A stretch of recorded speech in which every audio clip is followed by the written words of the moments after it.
Hi, this is David, Outdoors 74. I'm indoors today, and I'm going to do a little quick rundown on what wood stove I chose. So stick around.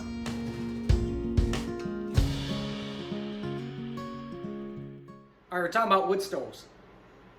I picked the Avalon Olympic wood stove for my house because it's large. It takes up to 26-inch logs, and during the winter time, plenty of heat for the house. I want to do a little quick rundown how to operate the Avalon Olympic. This is the way I do it. You could do it differently, whatever suits your needs. So let's check this out. All right, so this is the Avalon Olympic. It's the cousin to, there's the Lopi, which is the Liberty. This is basically the same size. You looked at that one. I looked at a bunch of ones. I looked at the Yodel. I like the Avalon Olympic just for my needs. For you, it could be different. I just want to go over a quick how I operate the wood stove. Maybe it'll help you out there if you're running the same stove. The big thing I picked it for is the reburner that this stove has. Most of the older wood stoves didn't have that. They just had, big huge 8-inch pipe going out of it, and it just, all the heat went up and out. Well, this, when you shove that in, keeps the heat, keeps the gas, everything in the wood stove, and it actually reburns it, and then it goes out. Keeping the heat in the stove and getting a better, cleaner burn. That way you don't have creosote buildup in your chimney. Okay, so with the Avalon Olympic, what you want to do with this stove is, it's a big stove, so you got to start with a little fire, if that makes sense. And you're going to build it bigger and bigger and bigger and get a good draft, and that'll make that stove burn efficient. If you put a whole bunch of wood in real quick, big pieces in that, and get it really cranking, it's kind of not the best thing for these stoves. So what I do is, this is my air valve, I push it all the way in. This is the reburner. It comes all the way out. You leave it out, that way you get a straight shot and you get a really good draft. You can see smoke coming out. It's a warm day today. And it's on these stoves, it's really tough when it's warm to get a good draft. And what happens is the smoke gets lazy and it comes back into the house, so it's the reason why I'm going to go slow like that. So anyways, you get your fire started, shut your door. Make sure it's got lots of air in the beginning. And as the stove warms up, right now I have a burn indicator, which if you have a wood stove, get one of these for the stove and for your pipe. That way you can keep track. Big thing is keep track of your temperatures on your stove. That's a big thing. So anyways, lots of air in the beginning when the fire's starting. Got your damper for the stove open. And as it warms up, like I said, you start to close things down. You get to about 400 or 500 degrees, you can close this down. That'll trap the gas into the stove and reburn it. Very efficient. That's why I like this stove.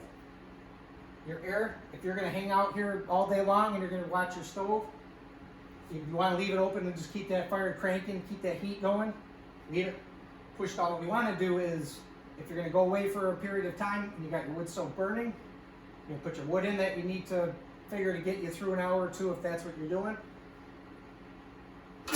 Pull your air out, give it a little tap, very, very little.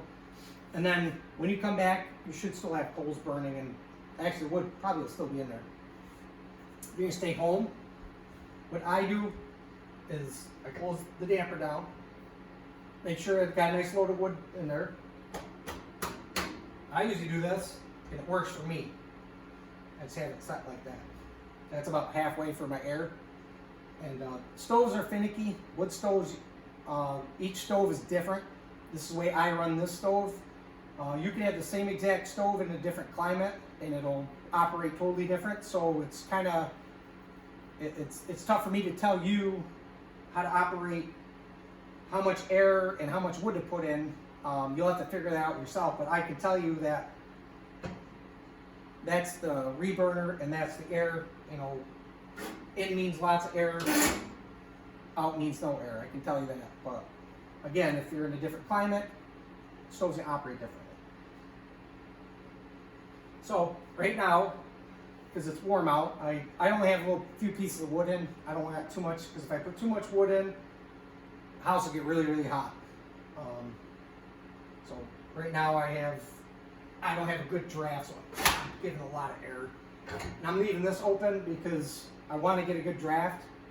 So right now, the reburner is wide open, so it can just draft the stove better and get a good, draft going.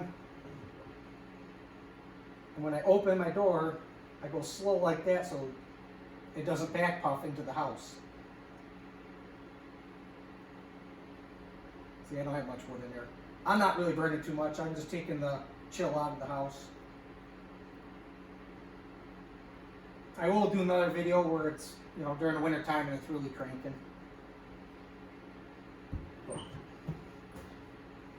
So, remember, reburner when you're starting the stove, you're going to pull all the way out. You can push the bottom air valve all the way in. As the stove comes up to temperature, you're going to close that in. Pull that out to the desire that you want to put it at. If you want that fire to slow right down and do a longer burn time, you're going to pull that right out and just in a little bit. If you want a hot fire throughout the day, like constant, you want lots of heat, you got to put more air to it. You just keep going in until you see the flame, and you would monitor this, monitor that, and you can adjust it all just by your air. So, David Outdoor 74, inside, wood stove, free heat. Thank you for viewing. If you like this video, hit the subscribe button, hit the share, hit the like, comment. Again, this is how I do it. If you have a wood stove that's different, the Avalon, it's probably going to operate differently. Drop me a comment. I'll try to help you out if you have issues. But main thing is dry wood. You do not want green wood. It's very dangerous if you burn it in your house. You want really, really dry wood, 2 years old. Dry wood means it's covered up, there's no moisture in it, and it'd be better for these stoves. If you cut the wood that year and it's only a few months old, you're gonna have problems. So that's the number one thing I'm gonna tell you is to burn dry wood, and then you'll have no problem. So again, David Outdoors 74. I hope this helped you. If any questions, again, drop me a comment.